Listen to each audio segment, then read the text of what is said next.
Lena burst through the door, frazzled and running late. Her hair was barely brushed, mascara smudged, and her stomach growled louder than the traffic outside. "Double espresso, please," she huffed, scanning the room for the shortest queue. Something felt off. The air smelled less like roasted beans and more like wet dog. Lena squinted. Why were there so many leashes? And why was that toddler trying to pet a parrot on a perch? Mortification flooded Lena's face. This wasn't the coffee shop. It was the pet store right next door, the one she swore she'd never step foot in due to her feather allergy. Sneezing, she backed out, the parrot squawking indignantly after her. "Sorry, wrong place," Lena called, her cheeks burning. Note to self, invest in caffeine-free contact solution. At least the day couldn't get any more embarrassing. Or so she thought. The actual coffee shop was blessedly normal. Lena got her espresso and a blueberry muffin, hoping the sugar rush would jumpstart her brain. She practically inhaled both, leaning against a wall plastered with local band posters. Okay, maybe the day wasn't a total wash. She was caffeinated, the muffin was delicious, and even her reflection in the shop window didn't look too disastrous. "Lena? Lena Miller, is that you?" A voice startled her from her self-appraisal. Turning, she saw a man with kind eyes and a familiar, if slightly blurry, face. He was holding a book about dog training, probably a regular at the other establishment. "Oh my gosh, David Chen. Wow, haven't seen you since..." Her mind raced. Graduation? That disastrous college party? Since Professor Thompson's history final she finished lamely, hoping he didn't remember her panicked meltdown over the Treaty of Versailles.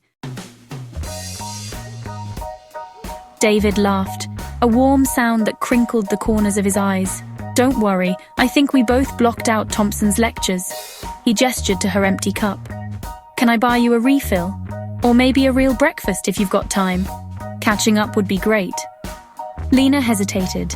Her schedule was packed, but David's easy smile was tempting. Plus, after that pet store debacle, a little normalcy sounded pretty perfect. "Sure," Lena agreed, her earlier anxieties fading, "but only if you promise not to quiz me on 18th century European history." David chuckled. "Deal. Though I do remember you had some creative interpretations of the French Revolution." He winked. Lena groaned playfully. Maybe she should have gone for that caffeine-free contact solution. But as they found a table by the window, sunlight streaming in, Lena couldn't help but feel a spark of optimism. They chatted easily, catching up on their lives.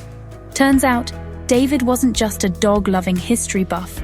He was a graphic designer, a volunteer at the local animal shelter, and still had the same goofy sense of humor Lena remembered from college. They talked about everything and nothing, their conversation punctuated by laughter and sips of coffee. Lena's initial stress had completely evaporated, replaced by a warmth that had nothing to do with the latte. "So," David said as they stood outside the coffee shop, the afternoon sun painting the sidewalk gold, "I should probably take this little guy for a walk." He pointed to the dog training book tucked under his arm.